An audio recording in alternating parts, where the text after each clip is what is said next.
Hello, YouTube. This is Taylor with Cliffs of Claven, and I'm bringing you a war recap that was a nail biter. This was a war against 20 Comer, 20 Comer. I think they were a foreign clan, so it's probably pronounced Comer, but this is America, so I'm saying 20 Comer.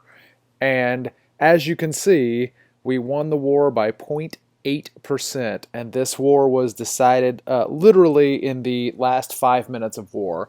And so I'm going to show you the winning attack here in just a little bit. We had a ton of dip attacks on our side. They had quite a few dip attacks on their side. They had a max Town Hall 11 and a max Town Hall 10. That sort of wrecked our top bases here. They only got 1 star on our #1 base, which ended up being something that helped us out a little later. But these guys came out swinging. I think they used about 10 or 12 attacks in the first couple of hours of war. So they come out to a very big lead, and we were behind the entire war right up until the very last attack. And so they did not get the 2-star on our Town Hall 11, and they could not manage to 3-star Rocco's base there, #8. They attacked it a bunch, too, a bunch of attacks against Rocco, and they couldn't quite get the 3-star. Closest they got was 90%. Now, over on our side, we 3-starred everything except for their #1 and their #2. As you can see, our the dead weight in the clan, the guy that can't 3-star anything, couldn't 3-star #2. And then we only got 1 attack on their #1. And I want to go ahead and show the attack on their #1 by Jake Diesel. And no, it's only a 1-star attack, but the 74% that he got is what pushed us ahead of them on percent. We were behind on stars and percent until this attack. So he only got the 1-star using mass bowlers. This ring base is really problematic for the Clavens. We have a lot of trouble with this style base. But the bowlers cleared out so much of the base that the percentage pushed us up where we could get high enough on percent, and then we just needed a tie on stars. And so here come the giant pile of bowlers right into the base. He drops that jump spell right there to funnel them in towards the king pedestal there. But unfortunately, the bowlers shoot over the wall and take it out, so there's no reason for them to take the jump. Once they fire over the wall and take it out, they just start wrapping around the base. So not good news here. The poison spell is down to sort of take care of the clan castle. And he's got his queen's ability left, but that freeze is going to be really the last thing that he has to deploy. Goes ahead and uses it on the expo, which is pretty smart. He knows at this point that they're not going to get anywhere near those infernos in the middle. So he goes ahead and stops a little bit of the damage from the expo. The dragon did not go down due to the poison spells, and his queen is way over here on the other side, so he's got nothing that can attack that dragon. So the dragon just sort of wrecks him right there. Not a lot that he can do about it. Just a sliver of health, but there's no air attacking troops over there. So he's sort of in a tough spot. He pops the queen's ability. She, of course, immediately hits a giant bomb and dies, because that's what always happens when you pop the queen's ability. And that last bowler right there, not going to quite get that storage where the dragon comes over and kills him. So could have got a higher percentage if he managed to take care of that dragon, but just some bad luck with his queen going the wrong direction. But that 74% put us ahead on percent. This was our second to last attack, was JD getting the 74% there. So the last attack I want to save for the end. I want to show you a couple of our Town Hall 9 3-stars. We had quite a few Town Hall 10s that had to dip a little bit. Rocco had a 6-star war beaten up on Town Hall 9s. Pi Zolato had a 6-star war beaten up on Town Hall 9s, including he had the winning attacks. I'm going to show you that in a minute. And Frank Dukes actually was our highest Town Hall 9 that got a 3-star this war, hitting #6. So let's go ahead and take a look at Frank. He is using a Queen Walk Go Vaho, and he's going to start the Queen down here at the bottom, going to try to take out the Town Hall and a couple of these point defense. A few high hit point structures there, that Spell Factory, or I'm sorry, not Spell Factory, the Research Lab, and then that elixir storage. But the queen does take care of the archer tower first, and with that archer tower down, those healers can easily keep up with the damage from the cannon. So he's all good there. Going to let the queen develop just a little bit. Tries to drop in a wizard to keep her from straying on those gold mines, but unfortunately the wizard was within range of the cannon. No big deal. Here come a couple of wizards.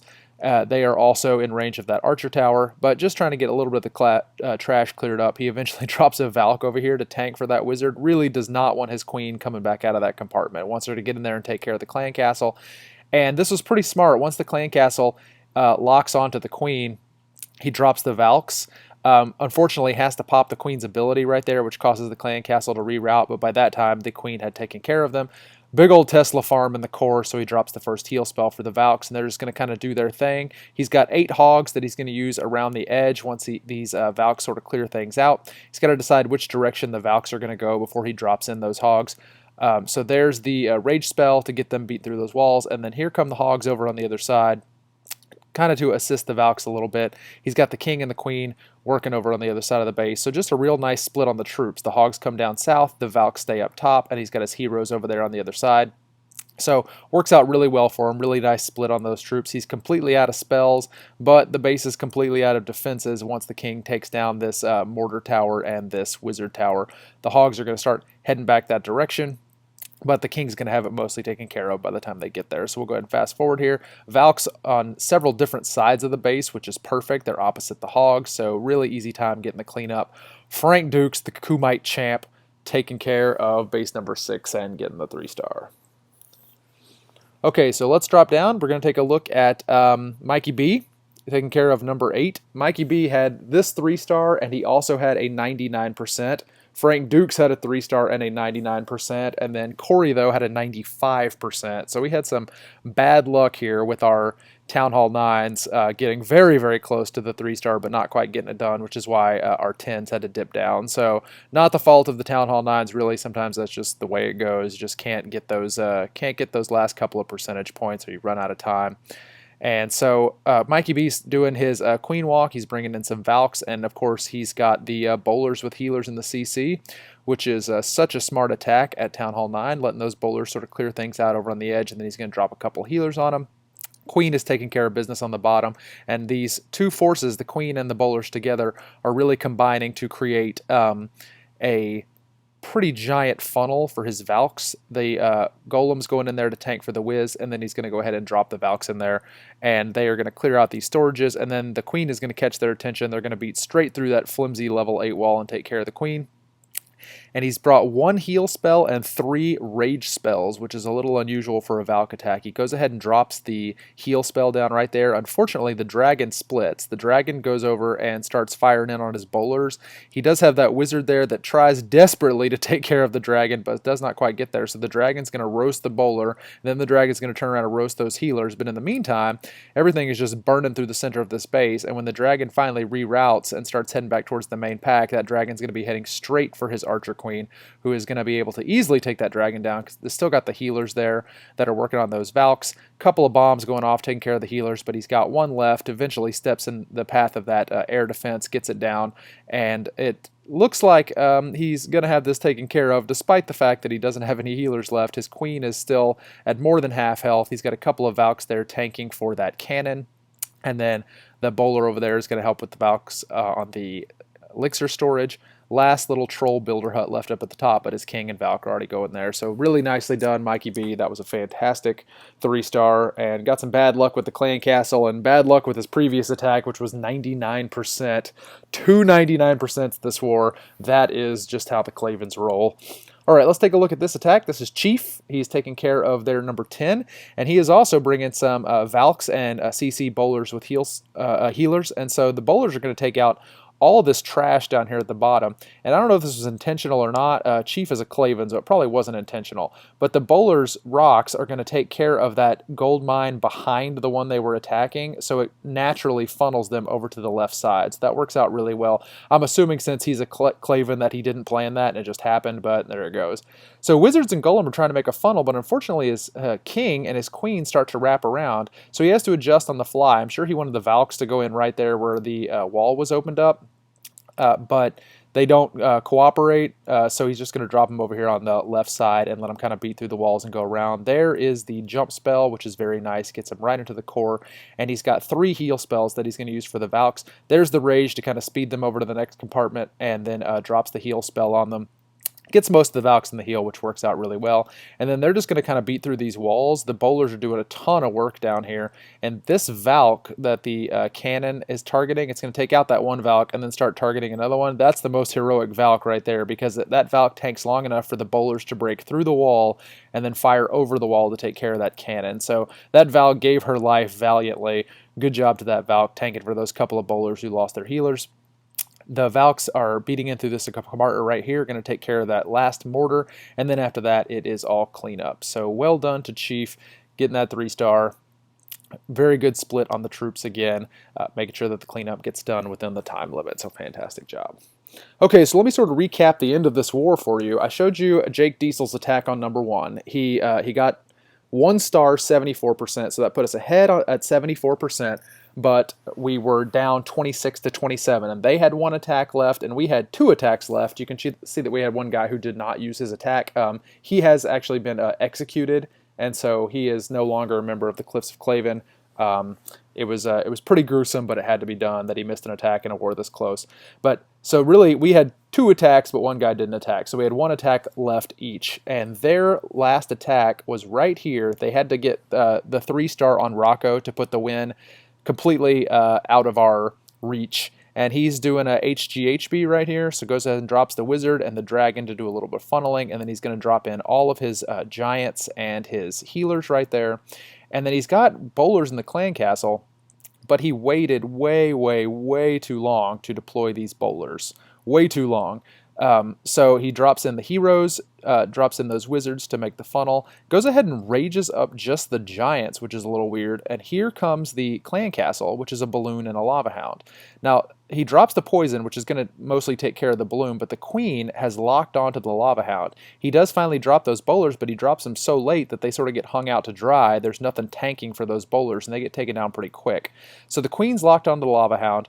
The giants get away from the clan castle right into Rocco's level 30 queen, which takes them down immediately. King's off over to the side up here. The queen has now focused in on that lava hound, and the pups explode and are going to basically kill that queen. Just to pop the ability, her and her archers are eventually going to take care of all the pups, but as soon as they do, her ability wears off and the expos take her down. The guy's got 12 hogs, a few wizards and goblins, and he studies this base for a few seconds and then decides, nope, not going to happen, and he ends the attack. So just not a great attack. I normally only like to use these videos to make fun of the Clavens because we are so ripe for mockery, but in this case, this guy really, that was not a great attack. But they were still up 26 to 27. We had a couple of possibilities where we could pick up stars. We could pick up stars on their number 1, obviously. Maybe we could pick up stars on their number 2 with a 3-star, and then their number 9, which is actually the one that we ended up hitting, only had 2 stars. Now our guy, Pi Zelato, was the only attack we had left, except for the guy that didn't attack, of course. And so he was going in on number 9, and he, such a good clanmate, really way better than the Clavens deserve, waited until the very last minute to attack so he could see where he would be needed. And so had his barracks boosted so he could get his army in time, and with just a couple of minutes left in war, brings out this beauty of an attack. Now, this was, I think, we had 13 or 14 spectators during this attack, because if he gets the 3-star, we win, and if he doesn't get the 3-star, we lose, because we were ahead on percent but down on stars. So he's going to do a queen walk starting up here at the top, and he's going to wall breaker into this compartment where the elixir pump is to get the queen in there to take care of a bunch of these buildings. So there comes the queen. She's going to get a whole lot of this area up at the top taken care of, and then the wall breakers are going to come in just a minute and let her into that compartment. Okay, so he's going to give the queen just a little bit of time to work. He knew that Tesla was there, so he sent in an extra wall breaker. The clan castle is pulled, and the queen is going to take care of those. So here comes the clan castle. He's got the double poison down there to make sure the balloons are pretty much dead by the time they get to the queen, and the queen's going to take out the dragon. That next Tesla pops, not a big deal. The queen's going to take down those balloons in a couple of shots. There goes the Tesla. Okay, so here's giants from the clan castle down here that are funneling for his wizards. So clan castle giants making this funnel, and then the Valks are going to go right in there in that hole that he made once these buildings get cleared out of the way. So there goes the mortar. This gold storage is about to go down. Valks are going to come over to the gold storage, but as soon as it's gone, he made such a big funnel. Those Valks are right in there, going to take care of the king. And there's the first jump spell. He's brought 2 jump spells with him. There goes the first one, and they're going to hop over into those compartments, triggering a double giant bomb. There's the rage, just to sort of burn them through as quick as possible, and a heal right there in the center. Unfortunately, they hit the heal, run out, take care of that building, then run back into the heal, which was a little weird. The queen is going to draw them over there, rage right there on that compartment to take care of everything, and you can see that he's got 7 hogs left. He probably didn't need the hogs. But we were not taking any chances with this attack at all because we had to have the 3-star. I know it is a dip attack, but you cannot imagine the pressure that Pi was under, knowing that he had to get the 3-star here. And typically Town Hall 10s, and Pi is like a 9.5, so he's got some of these upgraded troops. Typically Town Hall 10s can sort of roll over 9s with any attack, but this is Cliffs of Claven. We have had some people, including yours truly, who have had catastrophic failures against Town Hall 9s, so it's certainly not a guarantee, but with Pi it pretty much is. This guy's a war machine, and he does take out the last building for the 3-star. And the clan goes crazy. We not only got the win here, we broke 20 Comer's win streak, which was 23 wars. They had a 23 war win streak that we broke, and we're now a level 10 clan. So if you go to our current war, you can see our new shield up there. Level 10 clan, Cliffs of Claven. We did it, you guys. We made it to level 10. I think it's time for us to just hang up the Claven banner and call it quits. It'll never get any better than this for us. Getting level 10 in a last-minute attack that we won only by percentage. Could there be a more Claven thing to do than to win at the last minute by 0.8%? I think that is the definition of what it means to be a Claven. So, as you can see, we do have another war going up against the level 8 clan. Never mind. Level 8, it's like they're not even trying. We got level 10 and we're actually the worst clan ever. So, hopefully I will be able to bring you a recap for this war. It looks a little rough for us. We've got 2 11s and 2 10s, and they have 3 11s, so we'll have to see how that balance works out at the top. And then they tried to get the matchmaking a little in their favor by dropping in a couple of Town Hall 7s, so we are going to have an advantage at the bottom because our lowest is a Town Hall 9, and they have some Town Hall 7s. So hopefully that recap will be coming to you in the next few days. Thank you very much for watching this video, and I am looking forward to coming back with a recap for this war to bring you more accidental 3 stars.